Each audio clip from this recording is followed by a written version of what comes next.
हम पूरे राजस्थान के अंदर पानी की किसी तरह की समस्या नहीं रहे, इसके लिए हमारी सरकार काम कर रही है। 2027 तक किसान को दिन में बिजली मिलेगी, दिन में बिजली मिलेगी कि 5 साल में 4 लाख युवाओं को नौकरी देंगे।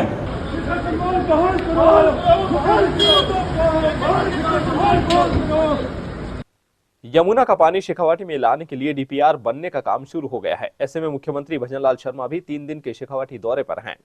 इस दौरान सरगोट बॉर्डर से लेकर के फतेहपुर तक मुख्यमंत्री का स्वागत कार्यक्रम रहा।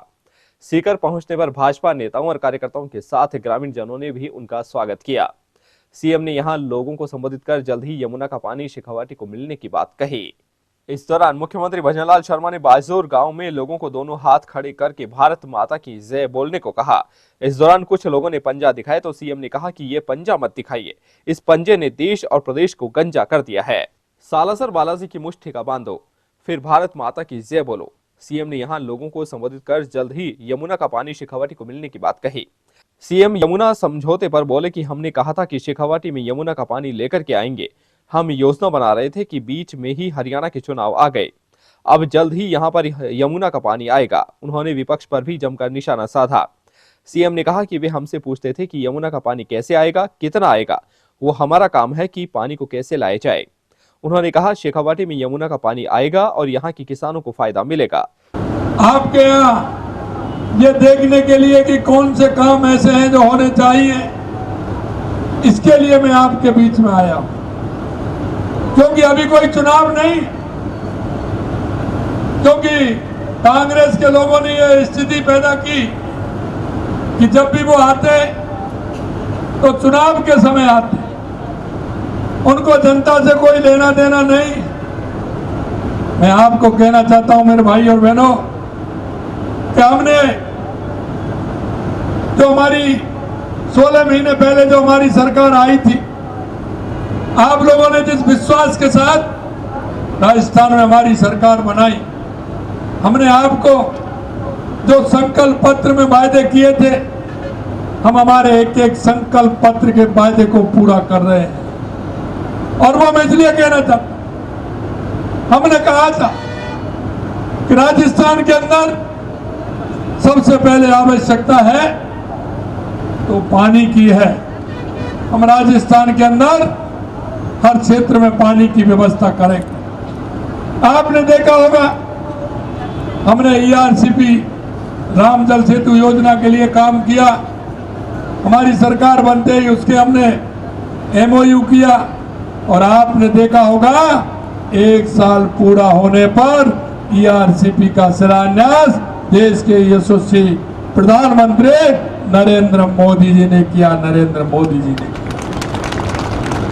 हमें पता है कि कहां आवश्यकता है।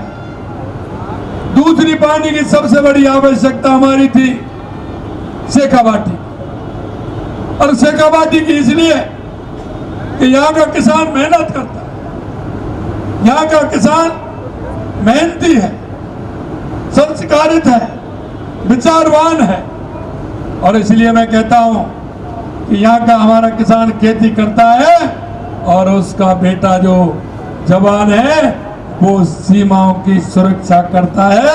ऐसी धरती को मैं प्रणाम करता हूं, नमन करता हूं। शेखावाटी की बात आती है तो जब मैंने पढ़ा और देखा, अगर इसका थोड़ा काम किया तो भारतीय जनता पार्टी की सरकारों ने किया। यहाँ का काम किया तो जब जब भारतीय जनता पार्टी की सरकार बनी है यहाँ काम हुए हैं। मैं हमारे बहुत ही महामहिम हमारे उपराष्ट्रपति रहे, हमारे प्रदेश के मुख्यमंत्री रहे माननीय भैरव सिंह शेखावत जी को भी मैं याद करना चाहता हूँ। उनका इस भूमि से लगाव था। उन्होंने पूरे राजस्थान के अंदर काम किया और उन्होंने शेखावाटी के दर्द को समझा और 93 में यमुना जल के लिए उन्होंने पत्र हरियाणा सरकार को और केंद्र सरकार को लिखा था। लेकिन जो पार्टी 70 साल से देश के अंदर, प्रदेश के अंदर, हरियाणा के अंदर राज कर रही है। कभी उसने शेखावाटी को पानी के लिए कभी ध्यान नहीं दिया, क्योंकि मुझे पता है जब भी चुनाव आते थे यहाँ के कई नेता प्रदेश में भी मंत्री रहे, केंद्र में भी मंत्री रहे, उन्होंने जैसे ही चुनाव आते थे यमुना की पानी की बात करने लग जाते थे। कई बार तो उन्होंने भूमि पूजन भी कर दिया, शिलापट्ट भी लगा दिया, लेकिन कभी पानी तो आया नहीं, पानी की बात भी आगे नहीं बढ़ी। मैं आपसे कहना चाहता हूं मेरे भाई और बहनों, प्रधानमंत्री नरेंद्र मोदी जी के नेतृत्व में जिस तरह से राजस्थान के अंदर उन्होंने कोई भी स्कीम हो उसको आगे बढ़ाने का काम किया है। उन्होंने हरियाणा के पूर्व मुख्यमंत्री मनोहर खट्टर जी को बुलाया और उन्होंने कहा कि राजस्थान के मुख्यमंत्री और आप बैठ करके बात करिए, शेखावाटी का हमारा बहुत अच्छा इलाका है, वहाँ के लोग अच्छे हैं, आप शेखावाटी को समझौता करके हरियाणा का यमुना का पानी दीजिए। माननीय यशस्वी प्रधानमंत्री नरेंद्र मोदी जी के नेतृत्व में MOU हुआ और आपने देखा कि चुनाव आ गए।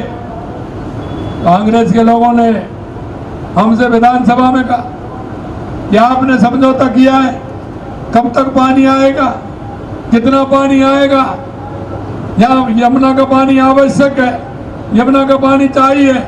मैंने कहा हम तो ला रहे हैं, हम तो लेकर के आएंगे, लेकिन उनकी दोहरी चाल देखिए आप। इधर तो कह रहे हैं यमुना का पानी आना चाहिए और हरियाणा के अंदर जैसे ही चुनाव आया कांग्रेस के घोषणा पत्र में क्या था कि हमारी सरकार आएगी तो हम राजस्थान के साथ जो यमुना समझौता हुआ है उसको रद्द कर देंगे, रद्द कर देंगे। ये उनकी मानसिकता थी। लेकिन मुझे पता है कि शेखावाटी के जो किसान हैं, शेखावाटी के जो लोग हैं, वो मन से साफ है, मन के साफ है। उनको पता है, उनके भाव और भावना अपने माटी के लिए, अपने देश के लिए हमेशा समर्पित रहती है। और जब मैं चुनाव प्रचार में हरियाणा गया, मेरे को बताया कि कांग्रेस ने ये कहा है। मैंने कहा आप चिंता मत करिए, कांग्रेस किसी भी कीमत में नहीं आएगी। यहाँ भारतीय जनता पार्टी की सरकार आएगी और शेखावाटी के लोगों की जो भाव और भावना है उसको पूरी करने का काम हमारी मिलकर के सरकार दोनों करेगी। जैसे ही चुनाव संपन्न हुए, हमने टास्क फोर्स का गठन किया हमारी DPR बनने के लिए। मैं आपको कहना चाहता हूं 2 मीटिंग हो गई हैं, एक यहाँ होने वाली है परसों पिलानी के अंदर।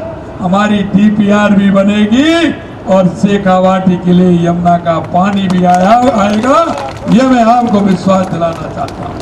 हम जानते हैं हमारी माता बहनों की कितनी बड़ी दिक्कत होती है, कितनी दूर से पानी लाती हैं और पानी के लिए कितना परेशान होती है। किसान हमारा सिंचाई के लिए कितना परेशान रहता है।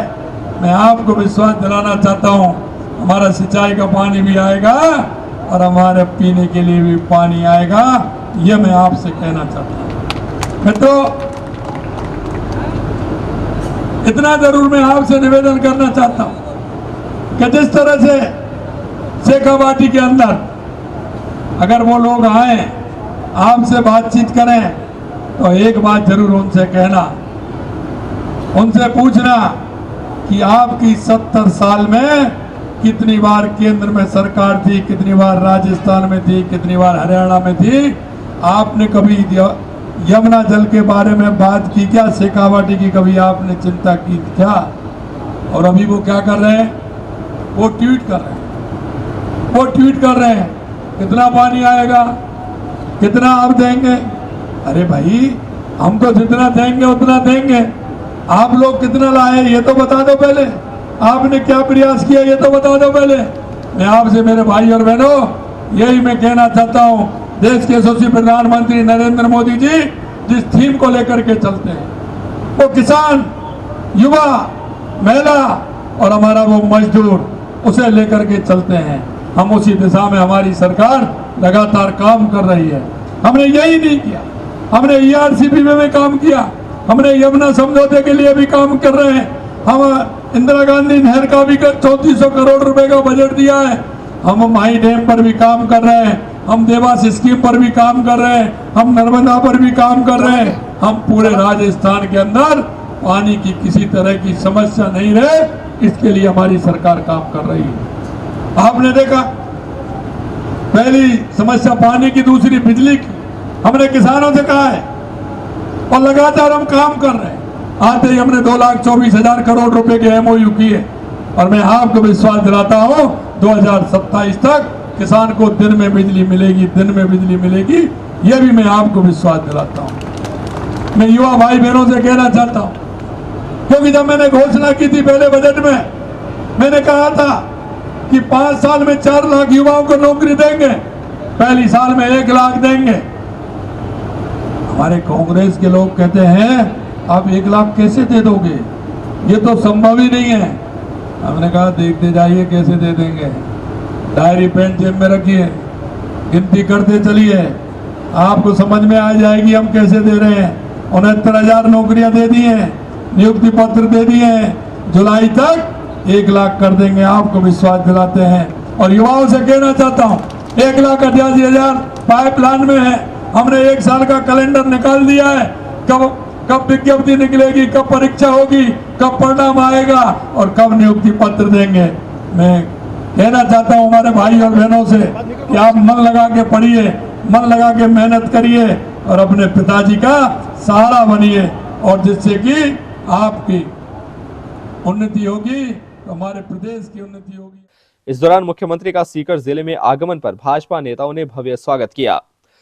इस दौरान पूर्व सांसद सुमेधानंद सरस्वती, UDH मंत्री झावर सिंह खर्रा, भाजपा जिलाध्यक्ष मनोज बाटड़, खंडेला विधायक सुभाष मील, भाजपा नेता हरिराम रणवा, गजानंद कुमावत, सैनिक कल्याण बोर्ड के अध्यक्ष प्रेम सिंह बाजूर, पूर्व विधायक रतनलाल जलधारी, विधायक गोवर्धन वर्मा, पूर्व मंत्री सुभाष महरिया, पूर्व विधायक नंद किशोर महरिया, दिनेश जोशी, पूर्व जिलाध्यक्ष इंद्रा चौधरी, भाजपा नेता श्रवण चौधरी, डॉक्टर कमल सिखवाल, महेश शर्मा, पवन जोशी, श्रवण सिंह बगड़ी, राजकुमार जोशी, अनीता शर्मा, डॉक्टर BL रणवा, पूर्व विधायक राजकुमारी शर्मा, पिपराली प्रधान मनभरी देवी, प्रधान प्रतिनिधि विजयपाल खीचड़ सहित बड़ी संख्या में भाजपा नेता कार्यकर्ता मौजूद रहे। स्वागत कार्यक्रम और जन सुनवाई के बाद मुख्यमंत्री भजनलाल शर्मा सीकर शहर के बीच से होकर के गुजरे। इस दौरान शहर में अनेक स्थानों पर उनका स्वागत किया गया। हमारे प्रदेश की बागडोर जब से माननीय मुख्यमंत्री जी भजनलाल जी शर्मा ने हाथों में आई है, तभी से राज्य में एक ईमानदार, पारदर्शी और जनता केंद्रित शासन की शुरुआत हुई है। मुख्यमंत्री जी ने शपथ लेते ही ये स्पष्ट कर दिया कि उनकी प्राथमिकता केवल और केवल जनता की सेवा होगी। वर्षों से राजस्थान वासियों को एक बड़ी मांग थी, यमुना जल परियोजना में राजस्थान के हितों की सुरक्षा। ये मांग सिर्फ एक परियोजना नहीं थी, बल्कि घटते भूजल जैसे स्थिति में ये हमारे शेखावाटी और अन्य जल संकट ग्रस्त क्षेत्रों में के लिए जीवन रेखा के रूप में करेगी। मुख्यमंत्री जी ने यमुना जल समझौता कर न केवल इस योजना को धरातल पर उतारा, बल्कि फरवरी माह में राजस्थान, हरियाणा व भारत सरकार के मध्य DPR बनाए जाने हेतु समझौता हुआ, बल्कि इसके लिए बजट स्वीकृति भी सुनिश्चित किया। अब शेखावाटी और आसपास के क्षेत्र को पेयजल संकट से स्थायी राहत मिलने जा रही है। इसलिए इसके लिए मैं हम सभी मुख्यमंत्री जी भजनलाल जी शर्मा का एवं केंद्र के मोदी जी की सरकार का हृदय से धन्यवाद करता हूँ। भाई और बहनों, राजस्थान की युवाओं की सबसे बड़ी चिंता रोजगार और परीक्षा की पारदर्शिता रही है। कांग्रेस सरकार में युवाओं के सपनों को बार बार पेपर लीक और कृत्यों से तोड़ा गया है। कांग्रेस सरकार में प्रश्न पत्र परीक्षा के पहले समाचार पत्रों की तरह अपने चहितों को बांटे गए, योग्यता के अनुसार अन्याय हुआ है। कहाँ से